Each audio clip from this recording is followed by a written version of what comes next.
Hello everyone, this is Wrestling Watcher here, a YouTube channel. It's about watching professional wrestling. So Karrion Kross, he has been offered a new contract by the WWE. I don't know if it's for him and Scarlett, if it's like one contract for both or one contract just for Karrion. Now I think he is an act with real potential. Booking, I think, has plagued him in the past. Perhaps too much too soon. Perhaps, just the wrong opponent at the wrong time. There could be a lot of different situations. Now, it's interesting.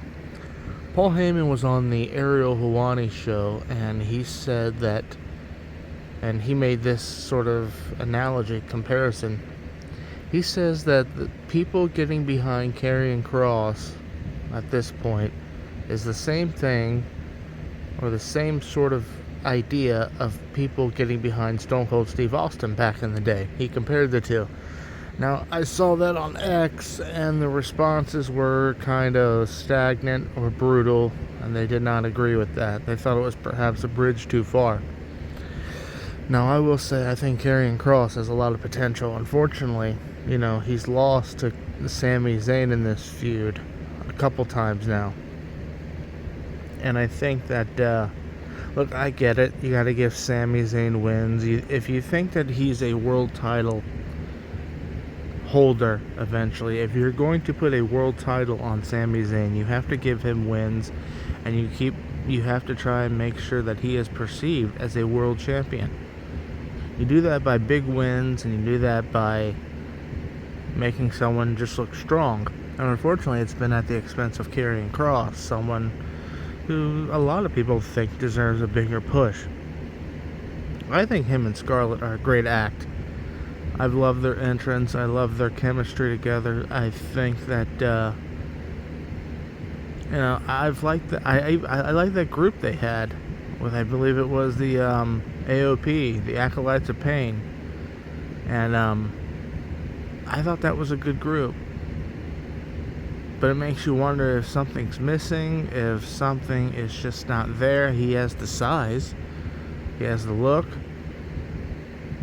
There were reports that he wouldn't take a bump, or he doesn't want to take wrestling bumps, but he's taking wrestling bumps. You see it. You see it in his matches with Sami. You see it in his work. He takes wrestling bumps. So it makes you wonder what's missing. He can talk.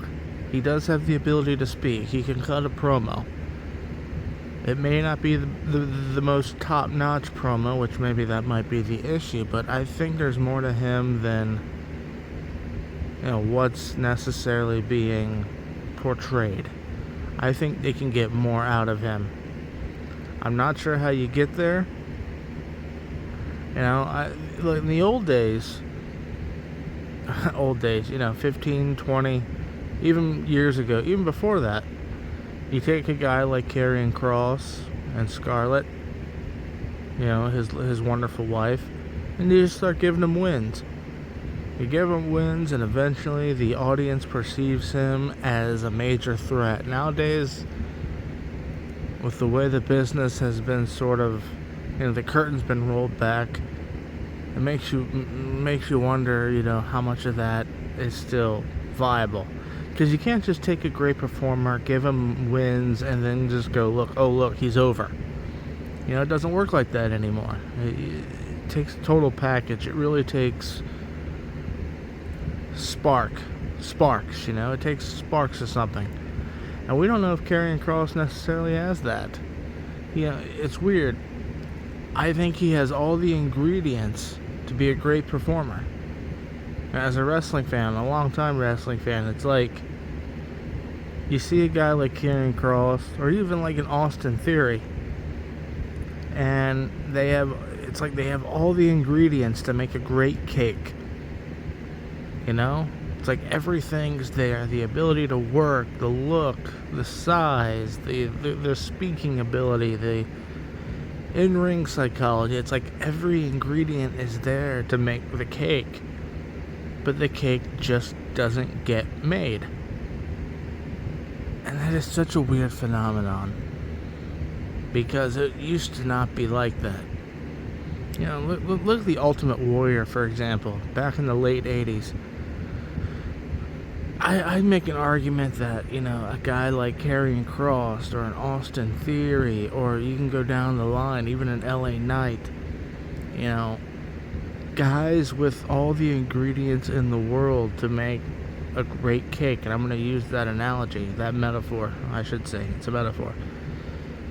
They have all the abilities to make that great cake, but it's like they can't now because, you know, the curtain's been rolled back and everyone knows it's a work. Not that they didn't before, but it's in your face now. It's different.